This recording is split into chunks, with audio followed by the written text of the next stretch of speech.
Saúde da igreja com a paz do Senhor Jesus, amém? Abra sua Bíblia no livro de Apocalipse, no capítulo 3.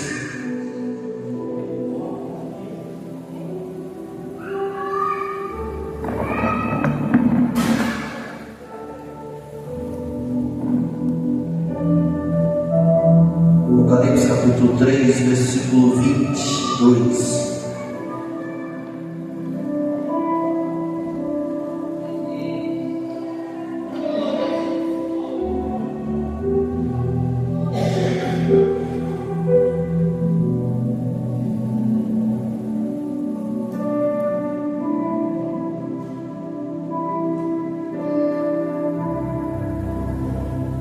Apocalipse capítulo 3, versículo 22.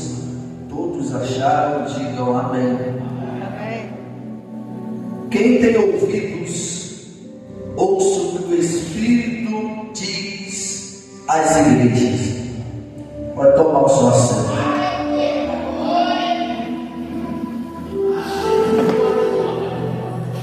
Esse texto sagrado do livro do Apocalipse, ele revela a perfeita sintonia entre Jesus e o Espírito Santo. O que Jesus diz às igrejas é confirmado e autenticado pelo Espírito Santo. E nestes últimos dias da igreja na terra, o Espírito Santo revela algumas características espirituais que nós podemos perceber na igreja. Se nós observarmos o que a igreja tem passado, o que tem acontecido, nós vamos ver que esta palavra que Deus colocou no meu coração nessa noite, ela está perfeitamente ligada ao que nós estamos vivendo. Muitas características que nós encontramos na igreja do Chegou nesses últimos dias, podemos destacar pelo menos 7 características importantes. E as 7 características da igreja nos últimos dias estão claramente explícitas nessas 7 cartas que Cristo enviou às 7 igrejas da Ásia.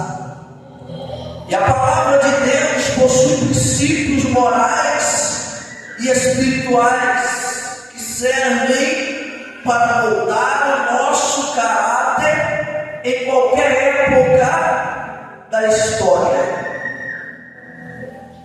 E eu quero nessa noite rapidamente trazer nessa noite uma mensagem subordinada ao tema 7 características da igreja nos últimos dias. E analisando esse tema,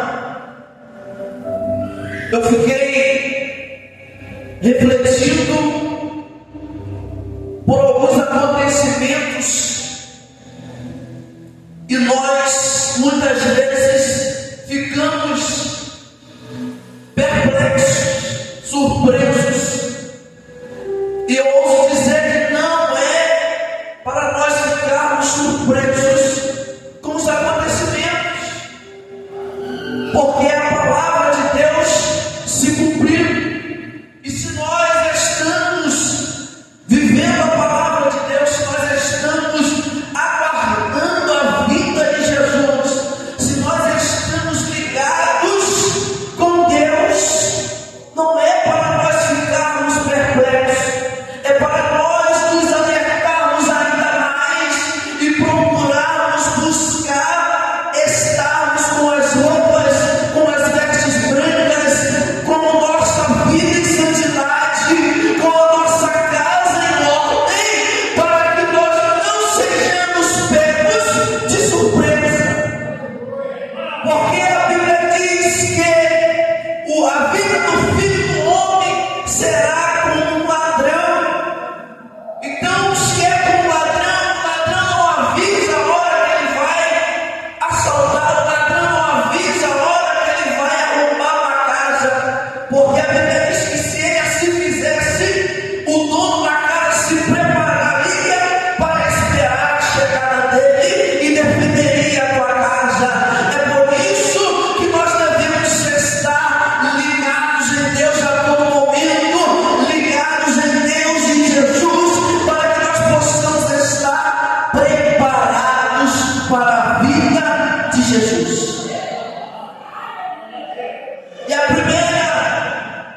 cristão que já perdeu o seu primeiro amor possui, de certa forma, a característica de um crente efesiano, porque quando Jesus escreveu a carta da igreja a Éfeso, ele disse: tenho contra ti, porque já perdeste o primeiro amor. E a primeira característica do crente que perde o primeiro amor, que se afasta da presença de Deus, que não serve mais a Deus como servia no tempo em que estava recém-convertido, ele perde o primeiro amor. Ele já não consegue servir mais a Deus como antes, ele já não ora como antes, ele já não canta como antes, ele já não sente prazer em estar na casa de Deus como antes, porque o amor se esfriou. E a Bíblia é bem clara dizendo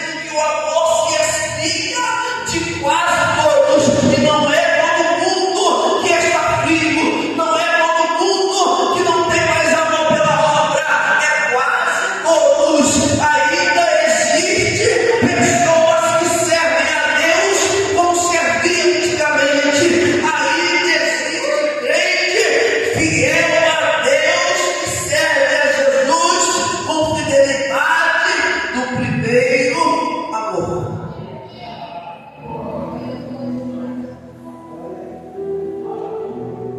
E quando nós perdemos o primeiro amor, todas as coisas vêm acarretadas.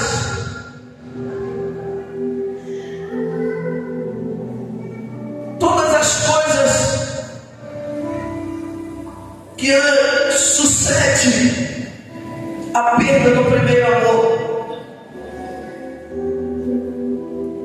É a segunda característica, a fidelidade em meio ao sofrimento e à perseguição. Mateus capítulo 24, versículo 9. Jesus disse: vocês serão odiados por todas as nações por causa do meu nome.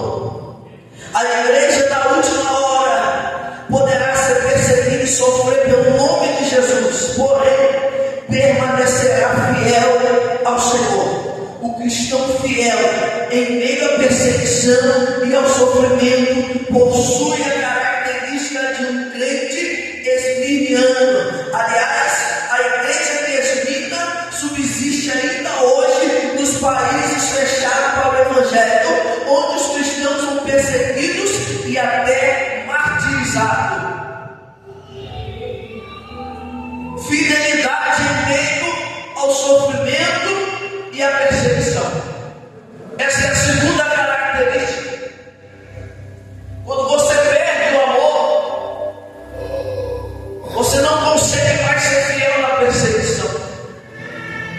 Se algo na sua vida está errado, se você é cometido de uma enfermidade, ou se algum parente é cometido de alguma enfermidade, se você perde o seu emprego, se você vê as coisas não darem mais certo para você, certamente você procura logo um culpado.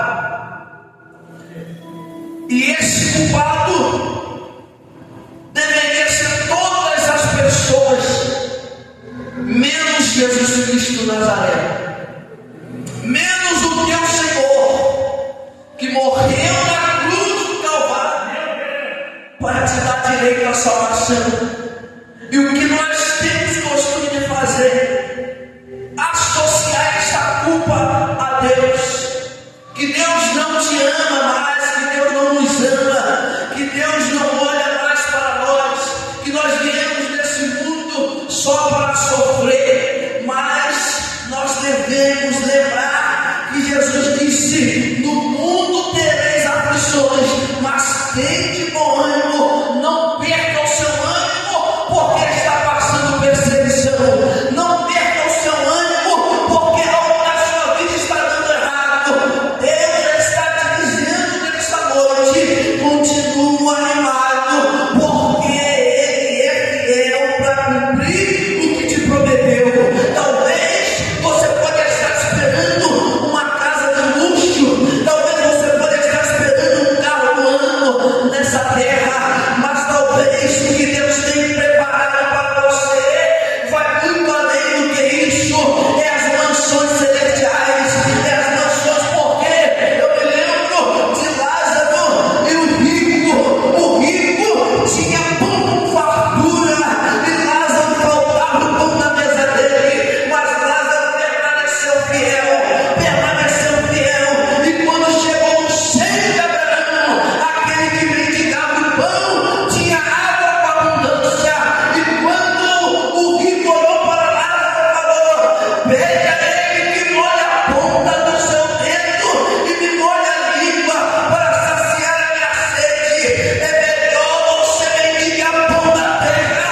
Aí que nós mostramos se somos fiéis ou não. Porque ser fiel na bonança é fácil. Ser fiel quando as coisas estão indo bem, quando a despesa está cheia, a carteira está cheia, é fácil. Mas quando nós vamos mostrar o nosso caráter diante de Deus, de fidelidade a Ele ou não, é quando a luta se levanta contra a nossa vida.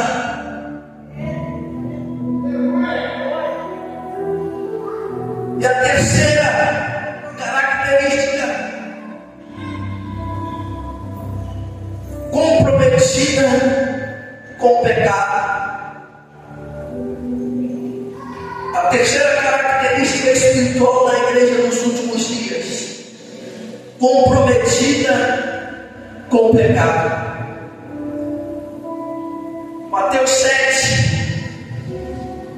versículo 22 e 23, Jesus disse assim: muitos naquele dia vão me dizer: Senhor, Senhor, nós não profetizamos em seu nome? Em seu nome nós não expulsamos demônios? E em seu nome não fizemos muitos milagres? Então lhes direi claramente: eu nunca conheci vocês. Afaste-se de mim, vocês que praticam o mal. Os cristãos de Pérgamo defendiam a doutrina de Balaão. Ora, Balaão também profetizava em nome do Senhor, porém era comprometido com o pecado, e por isso teve um triste fim. Triste. O cristão comprometido com o pecado tem a característica de um crente pergameniano. A igreja de Pérgamo pregava, curava em nome do Senhor, mas era comprometido com o pecado, com a doutrina de Balaão. E essa característica que nós vemos nas igrejas de hoje. Fala em nome de Jesus, prega em nome de Jesus, canta. Mas quando você fala para abrir mão do pecado, ele diz para você que Deus é amor. Tem uma super, hiper graça invadindo os tempos de uma forma aterrorizante, e que nós não devemos acatar essas coisas. A graça de Deus, ela não é hiper graça que você pode fazer o que você quiser. Se você fizer o que você quiser, você será julgado no último dia. Você pode fazer o que quiser hoje, mas naquele grande dia prestará contas. E eles estão achando, com essa hipergraça, que fazem o que fazem e acham que serão passados por despercebidos. Naquele grande dia haverá acerto de contas. Então nós não devemos ter compromisso com o pecado. Nós devemos viver de maneira santa. Devemos viver de acordo com o que a Bíblia diz. Se a Bíblia diz que é errado, é errado. Eu não tenho que interpretar a Bíblia de acordo com a minha necessidade, com o meu querer. É o que a Bíblia diz, e eu tenho que acatar o que a Bíblia diz, porque assim eu estou demonstrando ser um verdadeiro cristão. A quarta característica é o envolvimento com heresias. Mateus capítulo 13, Jesus afirmou que a boa massa do cristianismo poderia ser debelada pelo fermento da heresia. E o mal poderia andar juntamente com o bem no final dos tempos. Veja o perigo: o mal andar juntamente com o bem. E essas coisas, ela vem de uma forma tão sutil, tão leve, que existe uma palavra que define isso, que muitas pessoas usam, é o nada a ver. Cuidado com essa palavra, com o nada a ver. Porque hoje você faz, e Deus está te corrigindo, Deus está te alertando, e nós estamos pensando, não tem nada a ver. Quer um exemplo simples? Eu vou usar.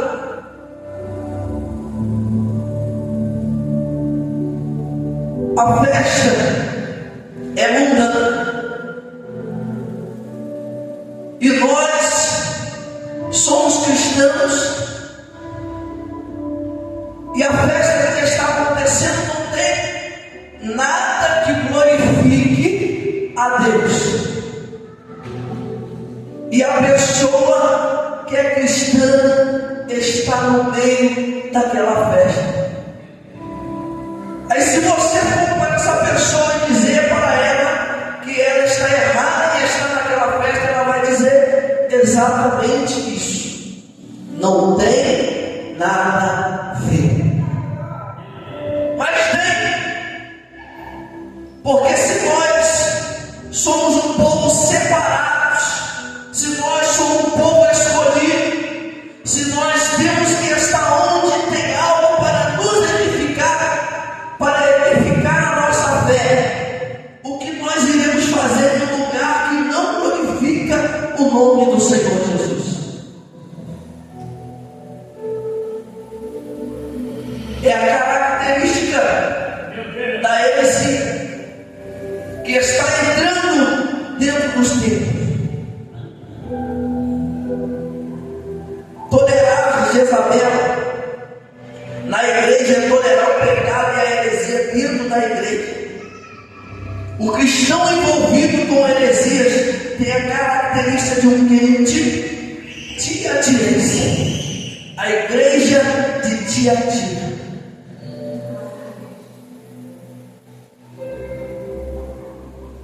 E nós devemos ficar atentos para nós não andarmos juntamente com o mal.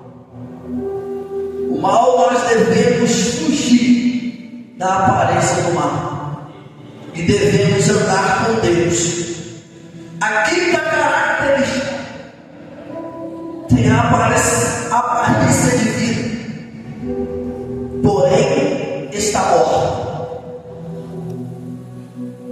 Em 2 Timóteo 3, capítulo 5, versículo 5, Paulo escreve que nos últimos dias haveria as pessoas tendo forma de piedade, mas negando o poder dela. Hoje em dia vivemos em um mundo de vivos, de aparência. Todas as pessoas se dizem cristãs, porém algumas estão como os cristãos de Sardes. Tem nome de vivo, mas estão mortos. São os vivos mortos que estão caminhando dentro da igreja. Um cristão vivo morto tem a característica do crente sádico.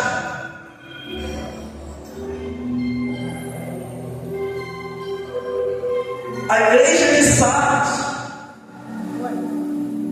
era exatamente assim. Ela tinha aparência que estava viva, mas na verdade estava morta.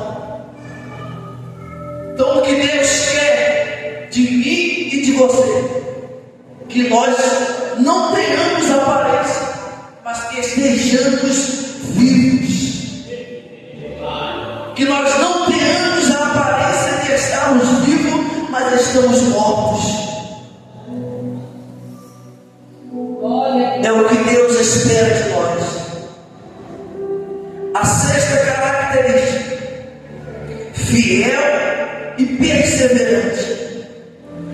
Mesmo em meio à apostasia e ao esfriamento espiritual de muitos, haverá sempre um remanescente fiel, perseverante, servindo ao Senhor. No livro de Mateus, capítulo 24, no versículo 13, Jesus disse: aquele, porém, que ficar firme até o fim, esse será salvo. Esse remanescente fiel é capaz, que faz parte da igreja da última hora, que será arrebatada ao encontro do Senhor nos ares. O crente fiel permanece fiel até a última hora. Nós não podemos ser infiéis e desistir da promessa que Jesus fez de voltar para buscar a igreja. Porque quando essa promessa ela adormece dentro do nosso coração, quando essa promessa cai no esquecimento, nós nos demonstramos infiéis. E começamos a fazer coisas que no princípio nós não fazíamos, adotar costume que no princípio nós não adotávamos. E quando chegar na última hora, aquela hora que Jesus aparecerá nas nuvens para buscar a igreja, nós não ouviremos o som da última trombeta se nós demonstrarmos ser um crente infiel. O cristão fiel, perseverante, tem a característica de um crente filadelfiano. Filadélfia será a igreja do arrebatamento, pois foi a única igreja das 7 que Jesus falou em perseverar da grande tribulação, a quem falou acerca de uma vida. Filadélfia subsiste fiel entre Sardes, a igreja morta, e Laodiceia, a igreja morta. De um lado está a igreja morta, do outro a igreja morna, e Filadélfia estava no meio, permanecendo fiel. E nós devemos permanecer fiéis como os crentes de Filadélfia, porque quem for fiel até o fim, este será salvo. Não adianta a gente começar e ir até o meio do caminho e pararmos. Tem que ser fiel até o fim. O que importa é o final das coisas e não o início dela. Então nós devemos permanecer fiel até que Jesus volte. E a sétima e última característica, e essa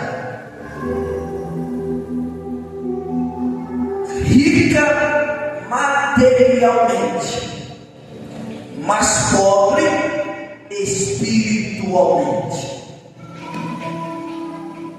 Se nós pararmos para olhar a sociedade, nós vamos ver que a sociedade está correndo atrás de riquezas. Todo mundo hoje fala em riqueza, em ganhar dinheiro, em mudar de vida, em ser bem-sucedido, mas ninguém fala da vida espiritual. A sociedade vive cega atrás do dinheiro. E ter dinheiro não é errado, não é isso que eu estou pregando. Mas existe o equilíbrio entre você ser bem-sucedido na sua vida financeira e ser bem-sucedido na vida espiritual. E eu arrisco dizer que se você for mais sucedido na vida espiritual, é melhor ainda para você.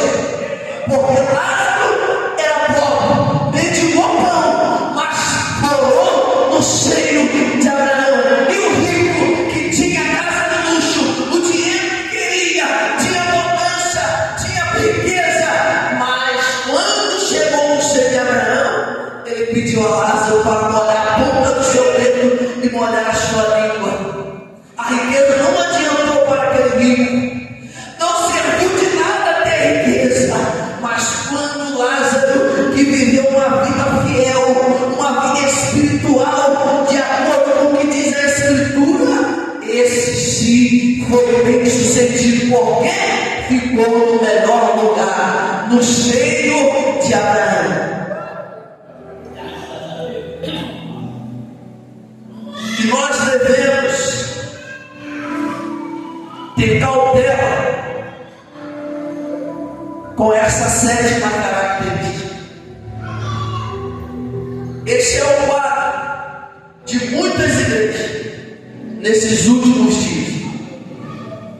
Nós temos igrejas belíssimas, catedrais, vemos um templo lindo, porém Jesus não está presente naquela igreja.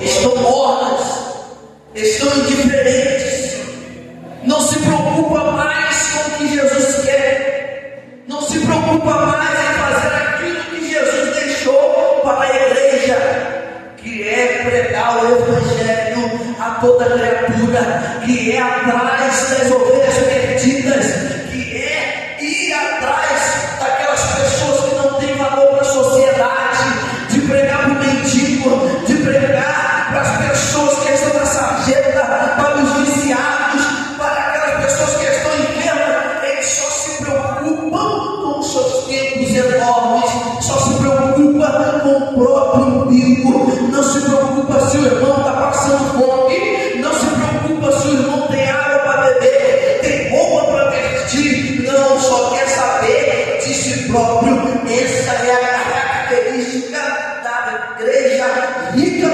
materialmente e pobre espiritual, porque a igreja que é rica espiritualmente, ela tem a mente de Cristo, que se preocupa com os pequeninos, que se preocupa com aqueles que não têm nada, que aqueles que são desprezados, com aqueles que estão enfermos, porque foi para isso que Jesus veio, para mudar a história, a situação daquelas pessoas que não tinham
Carta de Paulo a Timóteo, no capítulo 6, do versículo 17 ao 19, Paulo aconselha a Timóteo dizendo: exorte os ricos deste mundo a que não sejam orgulhosos, nem deposite a sua esperança na instabilidade da riqueza, mas em Deus, que tudo nos proporciona ricamente para o nosso prazer.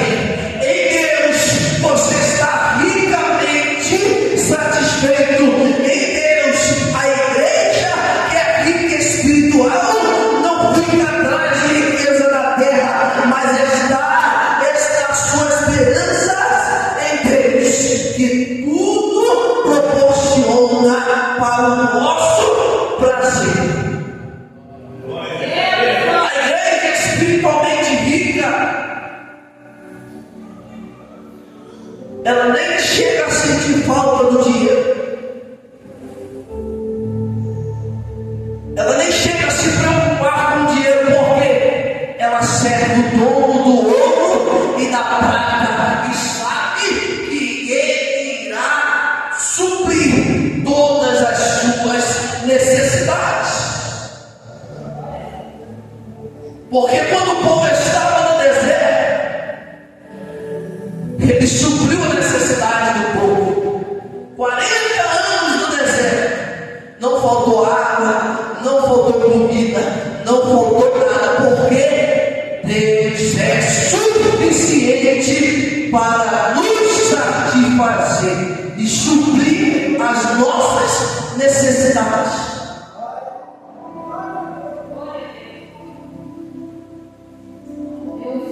Sejam ricos em boas obras, generosos em dar e prontos a repartir, ajudando para si mesmos um tesouro que é sólido, fundamento para o futuro, a fim de tomar posse da verdadeira vida.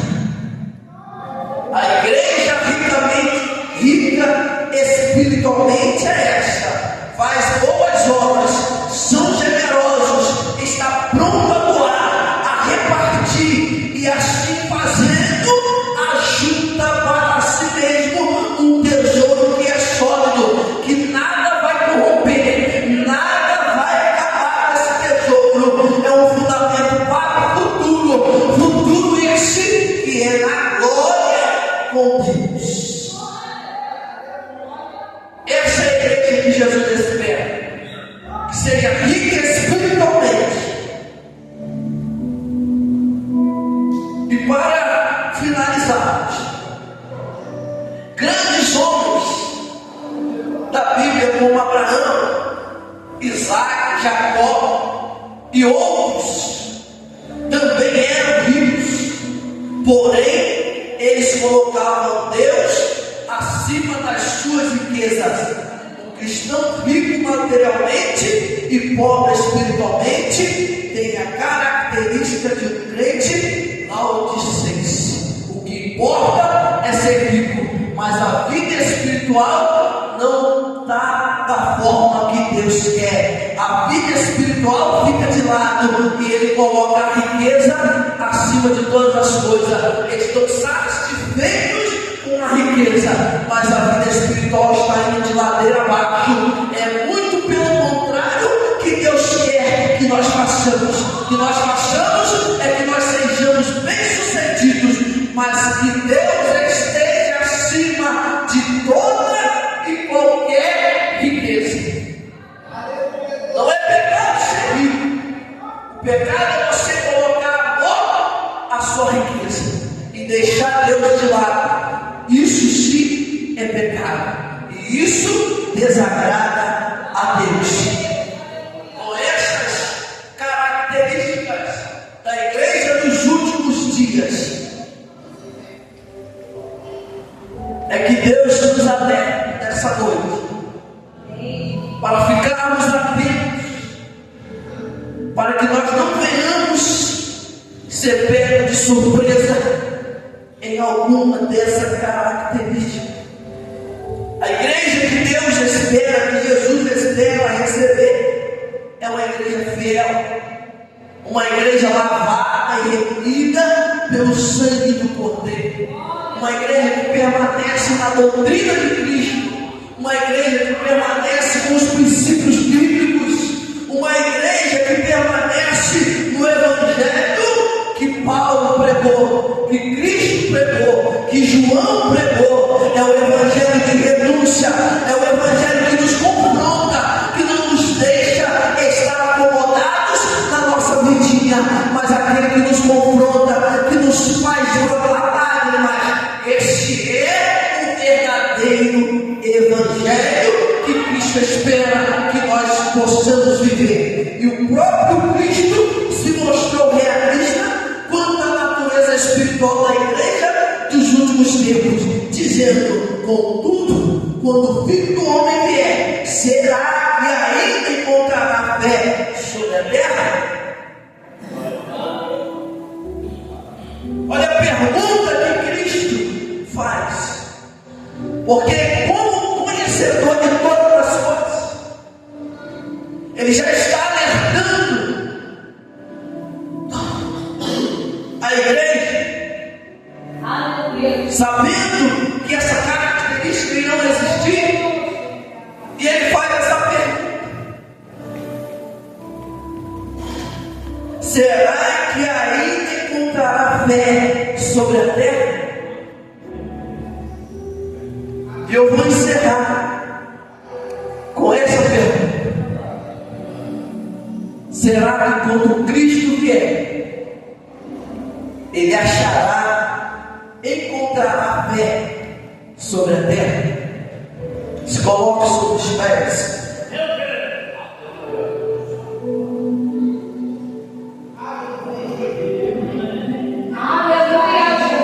Vamos orar.